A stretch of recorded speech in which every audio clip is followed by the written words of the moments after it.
Yan ang kano. Nagkape, pinagluto niya ako ng rice, ininit niya yung aking adobo. Wow, maraming salamat. Thank you. Yan ang tunay na kano. Katulong ng Pinay. Yan ang tunay na kano. Nasaan naman yung kano? Good morning, love.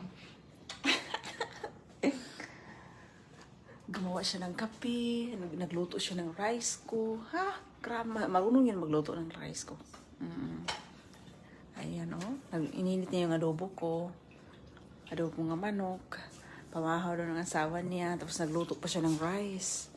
Ganyan ang aking asawa. Marunong yan siya. Tinuruan ko. Kasi pag wala ako sa bahay, ako ang tagaluto ng aking pagkain. Kaya ayan.